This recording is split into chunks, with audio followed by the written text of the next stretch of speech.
Anjali. Om Swastiastu. Assalamualaikum warahmatullahi wabarakatuh. Namo, salam budaya, salam sejahtera bagi kita semua, salve, salam harmoni. Salam harmoni. Baik, terima kasih atas kesempatan yang telah diberikan kepada kelompok kami selaku kelompok 2 yang pada hari ini akan mempresentasikan mengenai hasil digitalisasi yang telah kami lakukan di Puri Kanginan. Jadi sebelum kami lanjut ke presentasi kami, izinkan kami untuk memperkenalkan diri kami masing-masing. Perkenalkan, saya sendiri Tata dengan NIM belakang 1018, dan di sebelah kiri dan kanan saya ada rekan saya. Saya Yudi Turyadi dengan nomor belakang 1016. Perkenalkan, nama saya Adila Desamati dengan belakang 1010. Saya Dwi dengan nomor di belakang 1042. Saya Riani Desatanya Gifting dengan di belakang 1022. Saya Rebecca Gloria Nawulu yang belakang 1048. Saya Dewi Brilianti dengan di belakang 1036. Baik, selanjutnya kita akan langsung masuk ke materi. Baik, izinkan saya menjelaskan mengenai latar belakang dari Puri Kanginan Buleleng. Jadi Puri Kanginan Buleleng merupakan puri yang dibangun oleh Ki Gusti Anggurah Pangiji Sakti setelah beliau berhasil menjadi Raja Buleleng dan berhasil menyatukan Buleleng.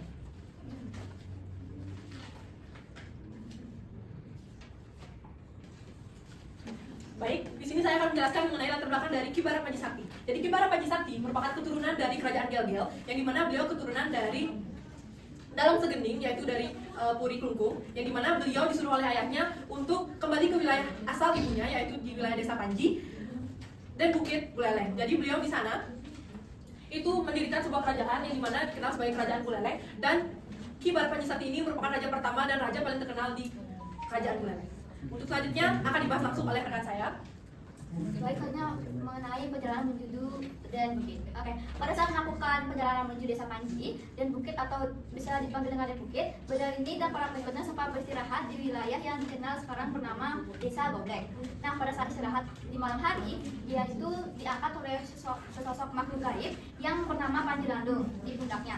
Dan dia tuh melihat di sekitar tempatnya itu di sebelah timur dia melihat pegunungan Tianyar, terus di utara dia melihat laut, dan di barat dia tuh melihat pegunungan Lengger atau Belambangan. Tapi dia tuh nggak sempat melihat ke selatan karena ibunya Niluh Paksa itu memohon supaya anaknya diturunkan. Kemudian sebelum Panji Landung itu pergi, beliau itu memberitahu Ki Barat bahwa apa yang dilihatnya itu kelak menjadi daerah kekuasaannya. Lalu selanjutnya mengenai pendirian kekuasaannya. Nah, setelah sampai di Desa dan Bukit, yakni di Desa Gendis atau yang sekarang dikenal dengan Desa Panji, Ki Barat itu terlibat konflik dengan Pungangkan Gendis, selaku penguasa setempat. Konflik ini diakibatkan karena keangkuhannya dan tindakan dia yang sewenang-wenang dari Pungangkan Gendis. Nah, hasil dari pertempuran ini karena Pungangkan Gendis itu berhasil dikalahkan oleh Ki Barat. Dengan gugurnya Pungangkan Gendis, wilayah tersebut akhirnya dipimpin oleh Ki Barat Panji dan diubah desanya menjadi Desa Panji. Baik, selanjutnya saya akan menjelaskan dari pembentukan pasukan yang dibuat oleh Ki Barat Panji Sakti. Pembentukan pasukan ini dibuat oleh Ki Barat Panji Sakti untuk menggempur wilayah timur, yakni di bawah bukit yang ada di Tianyar, yakni Desa Tembok. Terus di utara, yakni yang kita kenal sekarang itu sebagai Kota Singaraja, dan daerah barat hingga sampai di Belambangan, yakni Jawa Timur. Penggemburan wilayah ini dikarenakan Ki Barat Panji Sakti saat itu sudah menjadi penguasa di Desa Gendis, dan kemudian beliau juga mengingat yang namanya sabda dari Ki Panji Landung atau makhluk gaib yang mengangkat beliau di pundaknya. Kemudian saya akan membahas kenapa sih Ki Barat Panji Sakti itu mempunyai gelar Anggurah atau mempunyai gelar Ki Gusti Ngurah. Jadi Ki Barat Panji Sakti itu sendiri awalnya ia hanya bernama Ki Barat Panji Sakti, tidak memiliki gelar seperti Gusti dan Ngurah, karena beliau waktu disuruh kembali oleh ayahnya, yakni dalam segening ke Dan Bukit atau ke wilayah asal ibunya, beliau tidak dibekali apa-apa, termasuk tidak dibekali gelar. Nah, karena itu beliau mendapatkan gelar Anggurah Panji Sakti ini dari perjalanan panjang beliau untuk menyatukan daerah atau wilayah yang ada di Buleleng, serta beliau juga menggempur kerajaan yang ada di Jawa Timur, yakni Kerajaan Belambangan. Nah, Kerajaan Belambangan itu tersendiri juga adalah asal muasal dari masuknya Islam ke Buleleng. Berikutnya akan dijelaskan oleh teman saya. Baik, selanjutnya di sini saya akan menjelaskan mengenai ekspedisi Belambangan. Ekspedisi pertama yang dilakukan oleh Gusti Anggurah Panji Sakti ke Belambangan bersama para pasukan Truna Kuat yang tidak berjalan mulus. Beliau kalah melawan kekuatan Belambangan. Ekspedisi kedua ini Gusti Ngurah Panji Sakti berhasil menaklukkan Belambangan. Kemudian beliau menempatkan putranya yaitu Ki Panji Gede Danu Dresta di Blambangan sebagai penguasa. Berselang 1 tahun, beliau diberontak oleh keturunan Raja Blambangan yang membuat putra dari I Gusti Anglurah Panji Sakti terbunuh. Karena terdengar adanya pemberontakan di Blambangan yang membuat putra dari I Gusti Anglurah Panji Sakti terbunuh, maka I Gusti Anglurah Panji Sakti melakukan ekspedisi ketiga yang didukung oleh Kerajaan Mengui dan Kerajaan Jembrana, yang dimana dia akan mendapatkan imbalan Kerajaan Mengui yang akan diberikan oleh Blambangan karena Buleleng hanya ingin balas dendam. Saat Blambangan sudah kalah, keturunan Raja Blambangan yang memberontak tersebut melarikan diri hingga ke Solo karena dikejar oleh Buleleng. Sesampainya di Solo, Raja Solo ini meminta agar pengejaran tersebut dihentikan dengan imbalan kepada Buleleng merupakan hewan gajah dan 10 pengikut dari Purbolinggo yang beragama Muslim yang kemudian diajak pulang ke Buleleng. Selanjutnya akan dijelaskan oleh teman saya.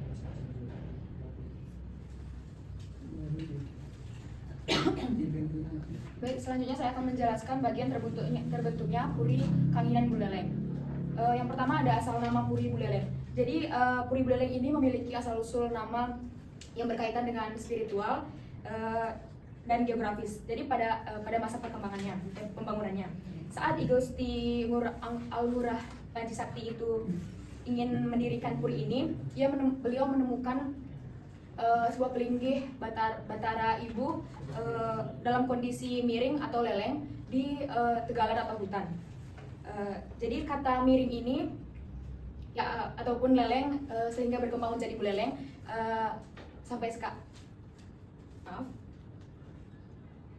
jadi buleleng ini sampai sekarang dipergunakan untuk menyebut suatu wilayah atau pusat kerajaan pemerintahan pada masa Panji Sakti. Dengan demikian, nama Buleleng ini memiliki makna yang sangat kuat, makna historis dan spiritual yang sangat kuat karena berasal dari kepercayaan setempat.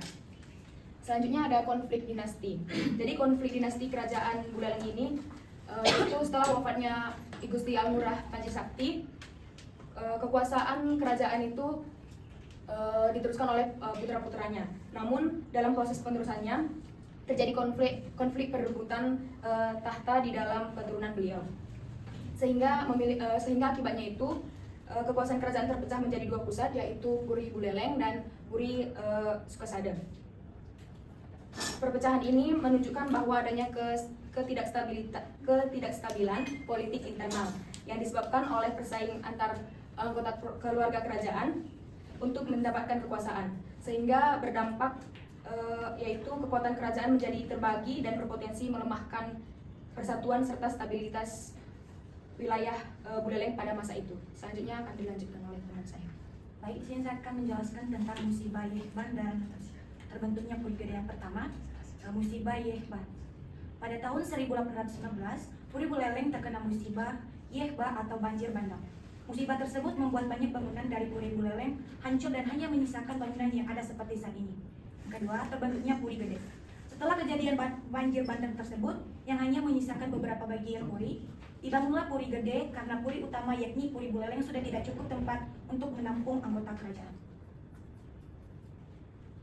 Yang pertama, lontar tentang babat Anglurah Panji Sakti. I Gusti Anglurah Panji Sakti sebagai pendiri kerajaan Buleleng di Bali Utara pada abad ke-17. Dalam lontar tersebut dijelaskan bagaimana Panji Sakti berasal dari keturunan kerajaan Gelgel dan berhasil memperluas kekuasaan hingga wilayah dan bukit. Selain menjadi catatan sejarah kerajaan, lontar ini juga menggambarkan nilai kepemimpinan, keberanian, dan perjuangan dalam membangun kerajaan Buleleng hingga mencapai masa kejayaannya. Keberadaan lontar ini sangat penting karena menjadi sumber sejarah lokal yang membantu masyarakat memahami asal-usul dan perkembangan kerajaan di Bali Utara. Kemudian yaitu lontar Nyama Islam. Lontar yang menceritakan hubungan persaudaraan antara masyarakat Hindu dan Muslim di Buleleng sejak masa pemerintahan Raja Buleleng, Ki Gusti Ngurah Panji Sakti pada abad ke-17. Dalam tradisi tersebut, masyarakat Muslim dipercaya menjadi pasukan penjaga puri dan memiliki hubungan yang erat dengan keluarga kerajaan.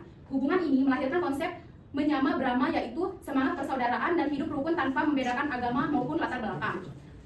Baik, untuk selanjutnya adalah peninggalan terakhir di Puri Buleleng. Yang pertama yaitu keris Ki Baru Semang. Jadi keris ini merupakan salah satu peninggalan yang ditinggalkan oleh Raja Kerajaan Gelgel di Kulungku, yaitu dalam segening kepada putranya Ki Anglurah Panji Sakti. Jadi keris ini hingga saat ini masih tersimpan di Puri Buleleng. Dan untuk selanjutnya kelompok kami akan menampilkan sebuah video mengenai Puri Buleleng yang sudah kami buat pada saat pengakuan observasi digitalisasi. Silahkan disimak videonya ya teman-teman.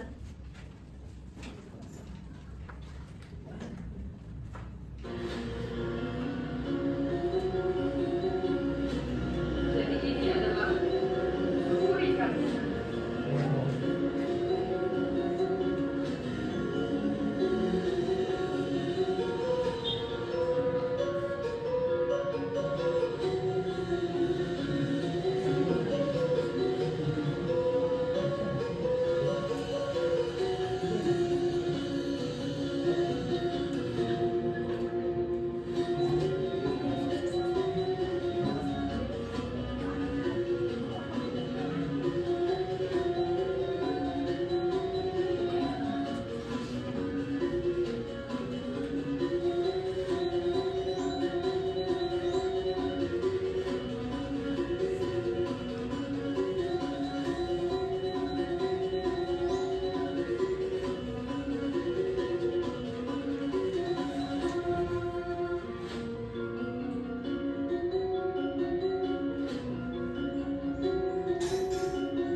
Sekian video yang kami tampilkan. Jadi kelompok kami akan membuka sesi tanya jawab untuk digitalisasi yang sudah kami terangkan baru saja. Jadi jika teman-teman ada pertanyaan, kami persilakan untuk mengangkat tangannya dan sebutkan pertanyaan kalian. Mungkin bisa, Rio, silakan. Baik, perkenalkan nama saya Rio Sandi Praputra dengan bintang 101. Jadi pertanyaan saya, di Puri Buleleng ini sudah melakukan digitalisasi atau belum? Dan bentuk digitalisasi yang bentuk apa? Apakah mereka sudah membuat yang namanya website atau bentuk digitalisasi yang lainnya, yaitu membuat barcode dari setiap peninggalan? Baik, untuk pertanyaan kedua dari Galuh mungkin. Baik, terima kasih. Perkenalkan saya Galuh dengan di belakang 1050. Nah, di situ kan tadi dijelaskan sistem pasukan 2. Bagaimana sistem pasukan 2 tersebut? Baik, kami akan tampung dua pertanyaan. Apakah ada yang ingin bertanya lagi? Kami silakan untuk mengangkat tangan dan memberikan pertanyaannya. Sudah pas? Pas. Oke. Jadi pertanyaan dari Rio mengenai apa saja digitalisasi yang ada di Puri Buleleng. Kalau menurut saya sendiri itu digitalisasi misalnya dari peninggalannya belum ada digitalisasinya gitu, belum ada kode QR-nya untuk berupa penjelasannya. Tapi yang saya tahu itu hanya ada satu digitalisasi gitu ya, yakni di mana lokasi Puri Buleleng gitu, yang kita bisa lihat lewat Google Maps. Kan ada nanti beberapa foto-fotonya begitu. Gitu. Jadi kemudian pertanyaan Galuh yakni mengenai sistem dari pasukan Goa. Kalau menurut yang dijelaskan oleh Belimurah yang kelompok saya wawancarai di Puri Buleleng, pasukan Goa tersebut memiliki sistem begini Galuh. Anggaplah saya nih Ibu Gusti Anglurah Panji Sakti nih kan, kalian pasukan saya nih. Saya tuh bilang gini pada pasukan saya, wahai pasukanku kalian minta apa? Nanti kan misalnya pasukannya itu kan, wahai Baginda saya minta emas kan gitu kan. Saya kasih pasukan saya emas, baru habis itu pasukannya lagi ngomong terima kasih emasnya Baginda. Baginda mau minta apa? Baru saya bilang gempur daerah ini, serang daerah ini, gitu Galuh sistemnya. Bahkan sistem tersebut masih kita bisa jumpai saat ini gitu. Seperti misalnya ada gini calon bupati gitu. Pasti calon bupati itu misalnya ada warga yang minta tolong dong perbaiki jalan ini kak gitu misalnya, pasti diperbaiki kan sama calon bupati tersebut supaya orang yang meminta perbaikan jalan tersebut memilihnya gitu kan. Kayak sistem suap ya. Bukan balas budi itu. Jadi sistemnya itu kayak gini, apa yang mereka tuai itu yang mereka terima gitu. Jadi ini menambahkan jawaban dari Suryadi. Jadi bukan sistem suap. Jadi kayak lebih kita berikan rakyat kesempatan untuk meminta kepada kita, baru kita meminta kepada rakyat. Jadi, Oh. jadi teman-teman yang lain apakah ada yang ingin menambahkan? Oke, untuk teman-teman kelompok lain apakah ada yang ingin tanyakan lagi? Apakah sudah pas? Baik, karena pertanyaan dari kelompok lain juga sudah rangkum, sudah ada 2 pertanyaan dan tidak ada lagi. Jadi sekian presentasi yang telah kami lakukan mengenai digitalisasi yang sudah kami lakukan di Puri Belerang. Sebelum itu kami ucapkan terima kasih yang sebesar-besarnya atas partisipasi teman-teman semua karena sudah mau mendengarkan dengan tertib apa penjelasan dari kami. Jadi kami tutup presentasi dengan ucapan terima kasih dan Parama Santi. Om Santi Santi Santi.